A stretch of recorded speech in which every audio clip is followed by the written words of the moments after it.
देहरादून, ऋषिकेश, हरिद्वार कहाँ से भी आ जाओ, 4 से मैक्सिमम 4 से साढ़े 4 घंटे की ड्राइव है।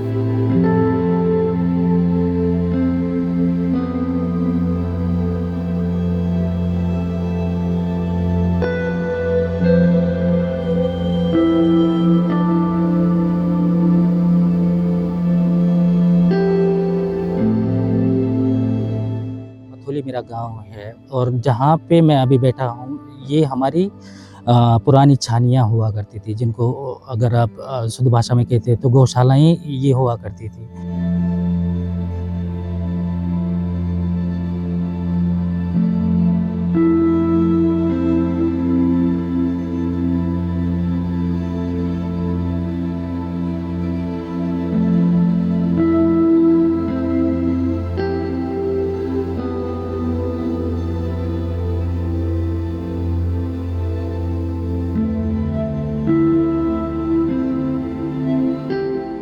पहले जब हमारा संयुक्त परिवार हुआ करता था, तो हमारे घर के कुछ न कुछ सदस्य जो है अपनी दिनचर्या के साथ-साथ अपना जो रात्रि विश्राम है, वो यहीं छानियों में करते थे। आपने देखा होगा कि यहाँ अगल-बगल में जैसे डबल स्टोरीज़ छानियाँ हैं, तो नीचे पशुओं के लिए रहने की व्यवस्थाएँ थी और ऊपर अपना खान-पान और रहन-सहन के लिए उन्होंने अपना अलग-सा वो बना रखा था, जहाँ पे चूल्हा दे रखा है।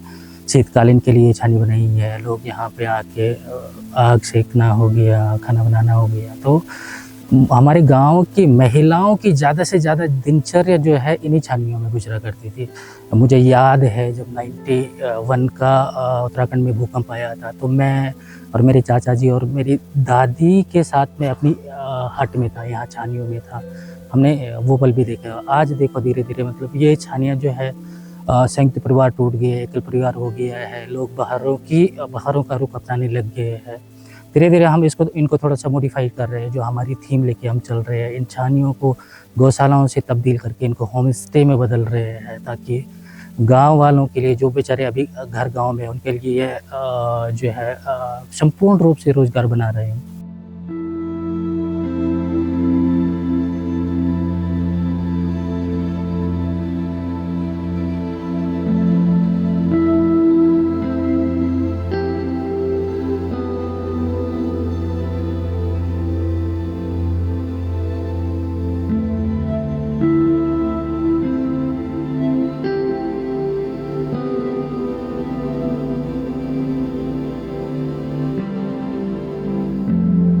तो जब लॉकडाउन हुआ था, तो मैं और प्रदीप दोनों घर पे थे।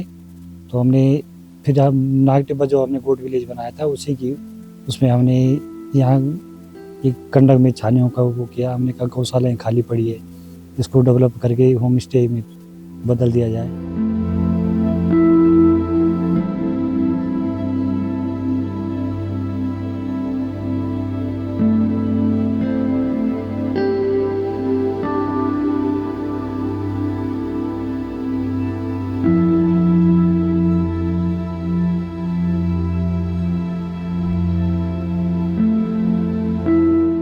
उत्तराखंड में एक संस्था थी ग्रीन पीपल बकरी छाप करके, जिनका टोटली ऑपरेशनली मैं देखता था।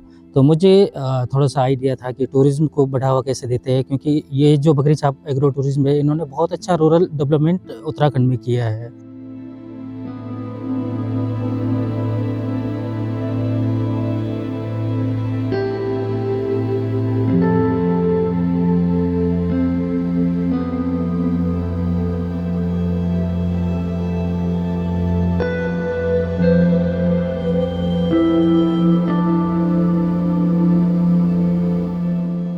जब हमने इसका नाम दिया था महिला गाँव, तो कहीं न कहीं मन में ये विचार आ रहे थे कि यहाँ पे महिलाओं को सपोर्ट करते हैं। चैलेंज भी थे कि एक साथ मैं इतनी सारी महिलाओं को 2 कमरों में क्या रोज़गार दे पाऊँगा। लेकिन मतलब एक अनुभव था मेरे अंदर, ज्ञान था, मैंने सीखा था कि कैसे मैं एक कम्युनिटी को साथ लेके चल सकता हूँ, महिलाओं को साथ लेके चल सकता हूँ। मेरे लिए मतलब और सब कुछ नहीं, महिलाएँ यहाँ की महिलाएँ गाँव से बाहर नहीं निकली है, वो किसी गेस्ट को कैसे एक्सप्लेन करेंगे। तो मैं क्या करता था, मैंने इनकी गांव की महिलाओं की एक कोऑपरेटिव बनाई, इनको कोऑपरेटिव से जोड़ा है। इनको समय-समय पर जब मेरे पास यहाँ पे कोई आता गेस्ट आता था तो मैं बल्क में एक झुंड में महिलाओं को बुलाता था, ताकि एक ऐसा इनको ऐसा लगे कि गाँव गाँव की महिलाएँ कुछ भी कर सकती है। अगर हमें मतलब हँसते और खेलते हुए भी देख रहा है तो गेस्ट के दूसरा ही अट्रैक्शन हो जाता है कि ये लोग देखो मतलब कितना काम करने के बाद भी ये लोग आपस में कितने खुश है, कितने अच्छे इनके गेम्स चल रहे हैं, कितनी अच्छी इनकी बातें चल रही है, वो सारी चीज़ें लिखी। तो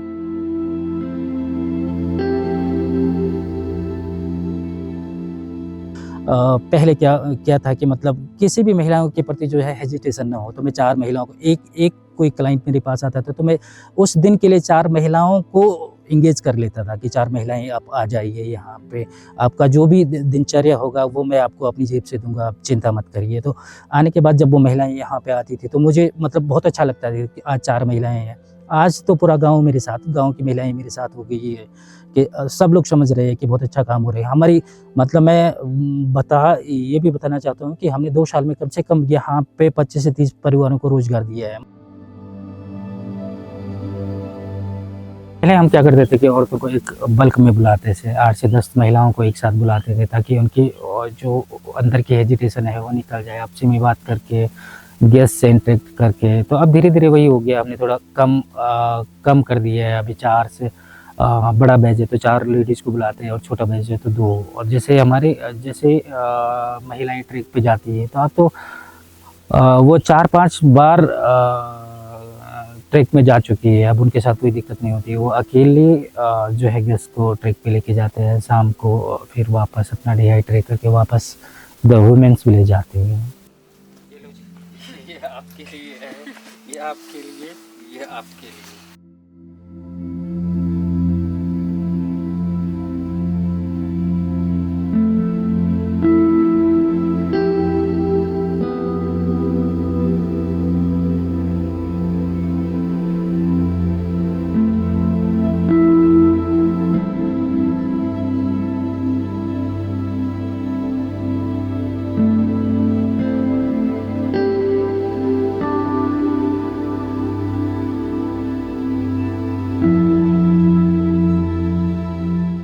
आओ चलते हैं कंडा के ट्रैक पे।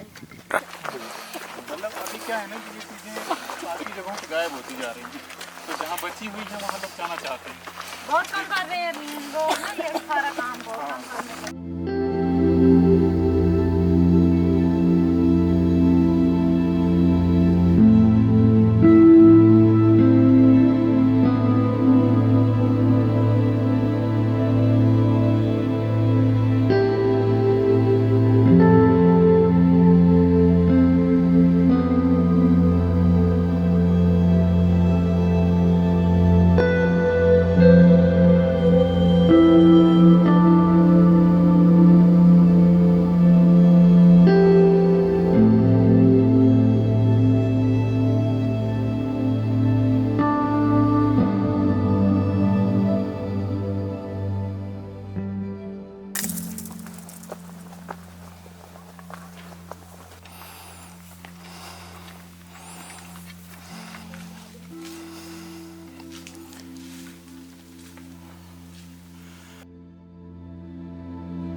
हमारे छानिया है और यहाँ हमारे भैंस रहती है, बकरियाँ जैसे मतलब गर्मियों में हम यहीं रहते हैं।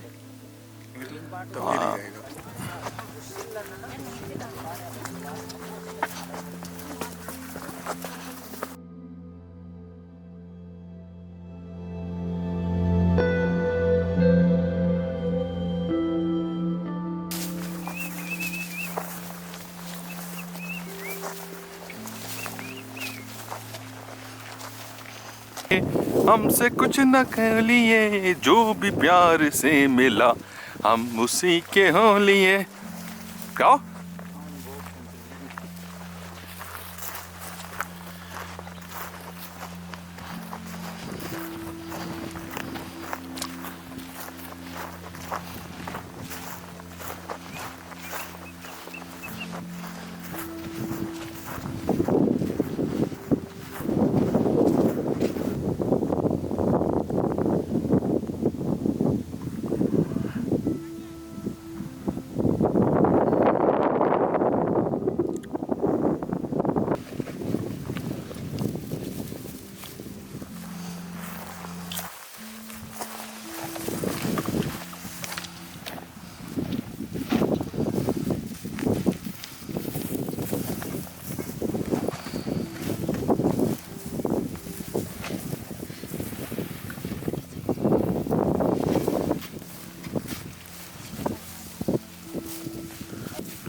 इसको हद बीज बोलते हैं, इसको खाने के लिए इसका अचार भी बनता है, सब्जी भी बनती है। कैसे खाते हैं? कच्चा अभी टेस्ट।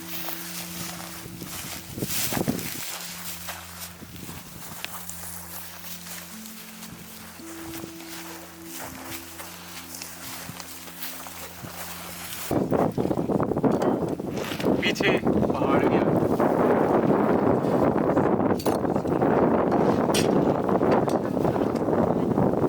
तुम्हारी वन जाओ तुम भी। ये क्या फोटो है यार।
बाहर नहीं है तो फिर चल ज़्यादा नहीं लगे चाहिए ना सके तुम लगेगी तब करना क्या था मार का डाल तुम तो दे दिन तेज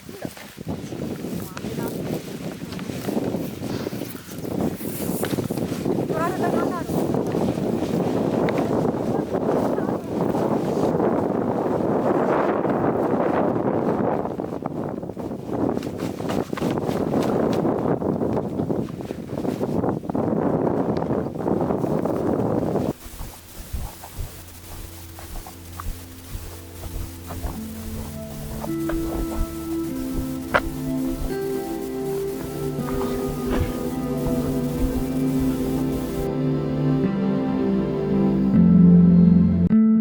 साल पहले हमने इस जगह को शुरू किया था, तो मेरे पास कम से कम तब से लेके अभी तक बिल्कुल नॉन डेस्टिनेशन होने के बावजूद भी कम से कम 2,500 से 3,000 लोग यहाँ पे पहुँच गए हैं। गाँव के किसी भी बंदे पे अपना आइडिया का प्रेशर नहीं डाला कि मैं गांव में ये सारी चीज़ें करना चाहता हूँ। एक पुश करके आगे बढ़ाना वो अलग चीज़ होगी, और लोगों को जागरूक करके आगे बढ़ाना वो अलग चीज़ होगी। इसका पूरा प्रेशर यहाँ का मैंने अपने ऊपर लिया था। मैंने किसी को भी नहीं बोला था कि मतलब अब ये सारी चीज़ें हो रही है। तो अब लोग देख रहे हैं, अब यहाँ पे अगल बगल की जो छानियाँ वाले हैं वो मुझसे कई बार बातें करते हैं यार कि हम शुरू करते हैं। तो उनके साथ मेरा एक ही वो रहता है, मैं सीधे सीधे उनको बोलता हूँ कि इस जगह के जैसे कहीं और दूसरी जगह नहीं बन सकती है। हम इसको अपने हाथों से ख़राब नहीं करना चाहेंगे। हम यहाँ इस जगह को कम से कम प्लास्टिक मुक्त रखेंगे। यहाँ पे पर्यावरण प्रेमी लोग आएंगे जो हमारे नेचर को प्रेम करता हो, हमारे ट्रैक रूट पे जाना चाहे, वहाँ का जो शुद्ध वातावरण है उसका अनुभव लेना चाहे। तो ऐसे ऐसे सारी चीज़ें हैं। अभी भी मेरी जो थीम है वो ये है कि मैं अपना दूसरा स्ट्रक्चर यहाँ पे खड़ा ना करूँ। यहाँ के बगल वाले किसी बहन की छानी तैयार हो जाए, वो चाहे किसी संस्था के माध्यम से हो या वो किसी भी प्रकार से, हम कितने से कितने लोगों को यहाँ पे हेल्प करके उनकी छानियों का रिनोवेशन करवा सकते हैं।